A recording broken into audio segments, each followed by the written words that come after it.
जाएगा।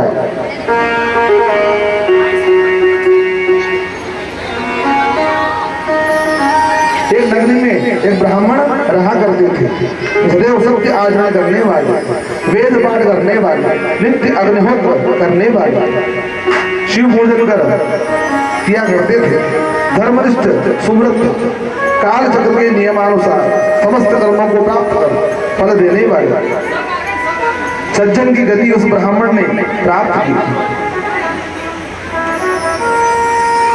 पिता के धर्म के अनुसार अपने पुण्य प्रताप से गड़पड़ सुख से रहने लगा। जिस प्रकार शुक्ल पक्ष में चंद्रमा बढ़ता है, इसी प्रकार आनंद होने लगा बाबा महाकाल के आशीर्वाद से। उसी प्रकार धर्म गुण की महानिरंतर बढ़ते रहे। एक समय की घटना है, सुनिए। रत्नमाल पर्वत पर दूषण नाम का महान असुर रहता था। धर्म से द्वेष करने वाला। कैसा था राक्षस? धर्म से दूर रहने वाला, असत्य कर्म करने वाला, असत्य कहने वाला, झूठी बात करने वाला।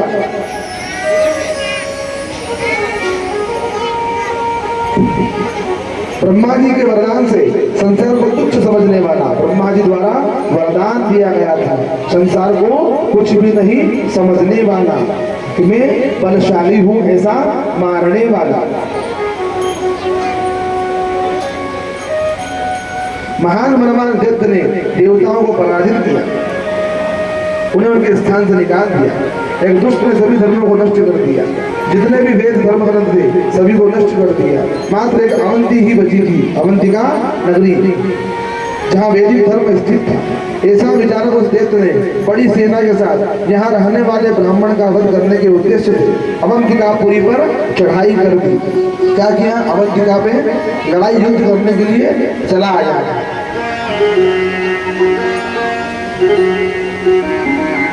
ऐसा विचारक उस दैत्य ने बहुत बड़ी सेना के साथ सभी ब्राह्मणों को वध करने का उद्देश्य से अवंतिकापुरी चला आया। पश्चात उस दैत्य ने अपनी सेना को बुलाकर कहा, ये ब्राह्मण बहुत दुष्ट है। क्या कहता है? कि यह ब्राह्मण बड़ा दुष्ट है, जो भगवान को भजता है। उसका कहना था कि मुझे भजो, मैं हूँ सर्वोपरि, देवताओं को छोड़कर मेरा भजन करो। किंतु ब्राह्मण ने क्या किया? भगवान को नहीं छोड़ा, प्रभु महाकाल को भजता रहा। ये लोग किसी भी प्रकार से आज्ञा नहीं मानते, अपने धर्म में सदा स्थित रहते हैं। अतः इन्हें घोर दंड दिया जाना चाहिए। क्या विचार किया? कि इनको दंड दिया जाए। धर्म में सदा स्थित रहते हैं, अतः इन्हें घोर दंड दो।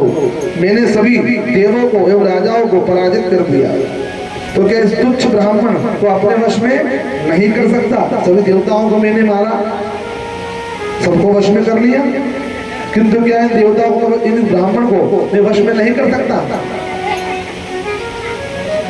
सभी धर्मों को त्याग कर मेरी शरण आ जाओ। और क्या कहा?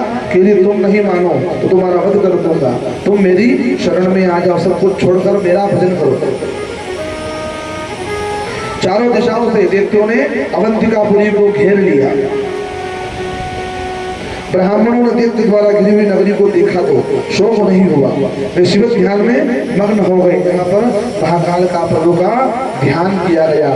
आत्मा त्वं गिरिजामति सहचरा प्राणा शरीरं ग्रहं पूजा ते विषयो भोगरचना निन्द्रा समाधि स्थिते संचार पदयुर्प्रदक्षिण विधे स्तोत्राणि सर्वा गिरो यद्यत् कर्म करोमि तदखिलं शम्भो तमाराधनम्।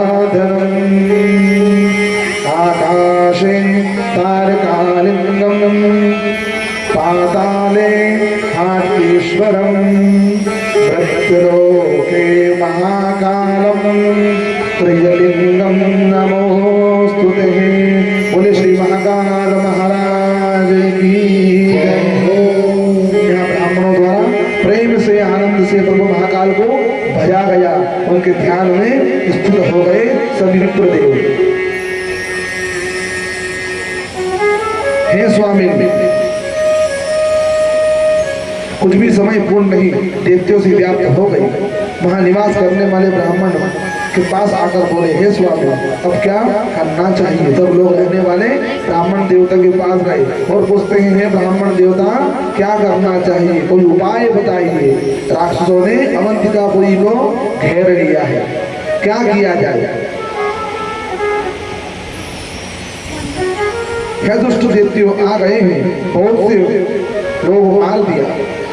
नगरवासी, यद्यपि मेरे पास दैत्यों को भय देने सैन्य बल नहीं है, न शस्त्र है न बल है। क्या कहते हैं? मेरे पास ना अस्त्र है ना शस्त्र है। सामान्य व्यक्ति का आश्रय लेने पर भी मनुष्य का अपमान नहीं होता, फिर हम तो लोग शिव सामर्थ्य हैं। क्या कहते हैं? किसी व्यक्ति से आश्रय लेने वाला भी दुखी नहीं होता। हम तो भगवान शिव से आश्रय लेने वाले, महाकाल से आश्रय लेने वाले, वे महाकाल ही हमारी रक्षा करेंगे। इस प्रकार ब्राह्मणों को बोलकर शिव पूजन में मग्न हो गए। सभी दैत्यों ने आकर कहा कि इन ब्राह्मणों को मारो, इनका वध कर दो। इसके बाद जो ही उन दुष्टों दैत्यों ने उन ब्राह्मण को मारना चाहा, उस पार्थिव लिंग ने स्थान शब्द करता हुआ गड्ढा हो गया। उस गड्ढे से विकट रूपधारी महाकाल नाम का शिव जी प्रकट हुए। बोल महाकाल महाराज की। जैसे ही मारने आए, यहाँ महाकाल भगवान तुरंत शिव जी शिवलिंग के द्वारा, पार्थिव लिंग के द्वारा वहाँ एक गड्ढा हुआ है और एक स्वरूप उत्पन्न हुआ महाकाल नाम का। महाकाल के रूप से प्रकट हुआ। तब इन ब्राह्मणों से दूर भाग जाओ। और क्या कहते हैं? तो इन ब्राह्मणों से दूर भाग जाओ। अरे दुष्ट, मैं कालों का काल महाकाल हूँ। जब प्रकट हुए प्रभु तो क्या कहते हैं कि मैं कालों का भी काल हूँ, स्वयं महाकाल हूँ। ऐसा बोलते हुए भगवान महाकाल ने बड़ी जोर से हुंकार मारी, बड़ी जोर से प्रभु चिल्लाए हैं। हुंकार भरी, हुंकार से सैन्य सहित उस दूषण असुर को भस्म कर दिया। और जैसे ही हुंकार भरी, उस हुंकार के द्वारा ही उस दानव का नाश हो गया। उस सैनिकों को मार डाला। कुछ सैनिक भयभीत होकर भाग गए। उस समय देवताओं ने पुष्पों की वर्षा की और दुर्दुभी बजाई गई।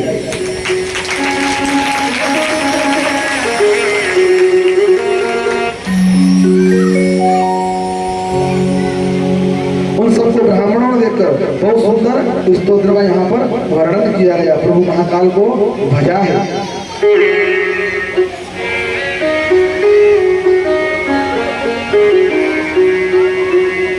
तो भगवान महादेव प्रसन्न होकर उन ब्राह्मणों से कहते हैं, वरम कप्रोति चेवाय, वरदान मांगो। हे विप्र, हे ब्राह्मण, तुम वरदान मांगो। तुमने मेरा भजन किया, मुझे भजा, और जब मुझे भजा तो प्रकट हुआ। अब तुम वरदान मांगो। यह सुनकर ब्राह्मणों ने शिव की वंदना कर कहा, हे महाकाल, आप हमें संसार से मुक्ति प्रदान कराइए। है महादेव, आप भक्तों की रक्षा करने वाले हो, यही निवास करो। क्या क्या मांगा ब्राह्मणों ने? हे प्रभु महाकाल, आप उज्जैनी में, अवंतिकापुरी में निवास करो और हम भक्तों का भला करो, आपका आशीर्वाद हम पर बनाओ। तब से बाबा महाकाल उज्जैनी में निवास करते हैं।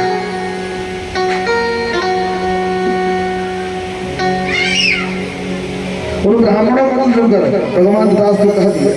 उस समय भगवान शंकर महाकाल के रूप में निवास करने लगे। चारों ओर आकाश, कोश, भूतल, लिंग स्वरूप क्षेत्र हो गया। हे ऋषियों, तभी से महाकाल नाम शिव पृथ्वी की अवंतिकापुरी में प्रसिद्ध हुआ। उनका दर्शन करने मात्र से स्वप्न में भी कष्ट प्राप्त नहीं होता, सभी मनोरथ पूर्ण होते हैं, अंत में मोक्ष की प्राप्ति होती है। इसी क्रम में महाकाल के महत्व का वर्णन करते हुए उज्जैन के राजा चंद्रसेन तथा श्रीकर गोप की कथा सुनाते हैं। उज्जैन के राजा इस समय परम भक्त देवर्षि नारद गोकर्णेश्वर नामक शिव की समीप वीणा बजाते हुए जाते हैं। बड़े भक्तिभाव से महादेव को वंदन किया, तो पश्चात वहां से विंध्य पर्वत पर चले गए। नारद मुनि की पूजा की तो विंध्य पर्वत के अहंकार ग्रस्त होकर मुनि के सामने खड़ा हो गया।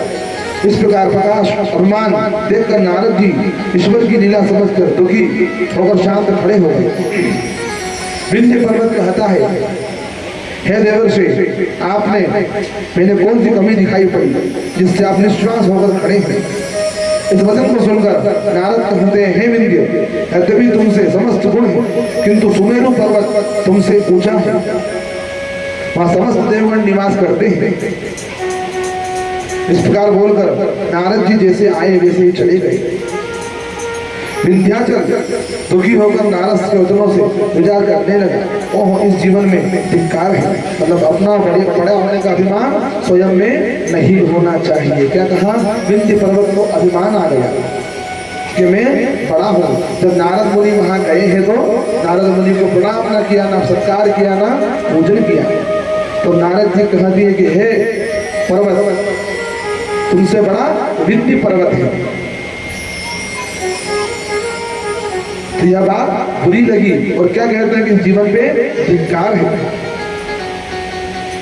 अब मैं बाबा विश्वनाथ विश्वेश्वर की आराधना करते हुए घोर तप करूंगा, ऐसा मन में विचार किया। शिव की शरण में गया। ओंकारेश्वर महादेव स्थित है, वहां पर भगवान शिव की पार्थिव मूर्ति बनाकर पूजन किया। विंध्याचल का इतना कठिन देखकर शिव जी प्रसन्न हो गए और अपने स्वरूप को दर्शन कराते हुए शिव जी कहते हैं, हे वत्स, तुम वरदान मांगो, तुम्हारी इच्छा निश्चित पूरी होगी। वर देना चाहते थे, मेरा कार्य सिद्ध करने वाली अभिलाषा बुद्धि मुझे प्राप्त हुई और यहाँ पर भगवान ओंकारेश्वर स्थापित हुए। बोले ओंकारेश्वर भोलेनाथ की जय, श्री महाकाल महाराज की जय।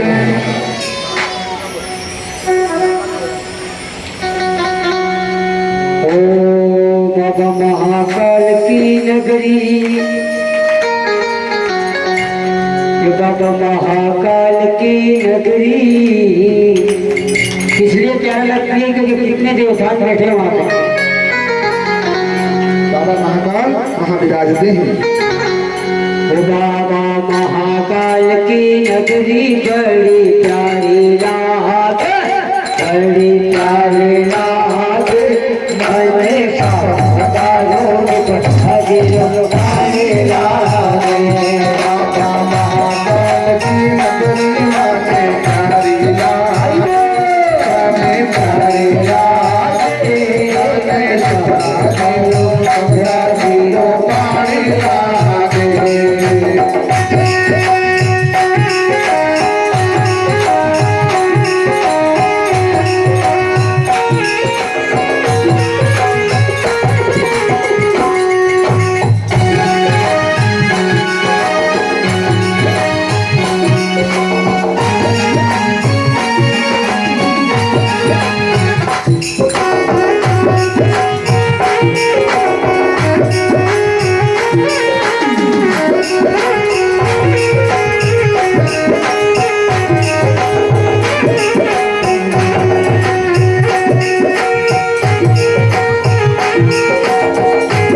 के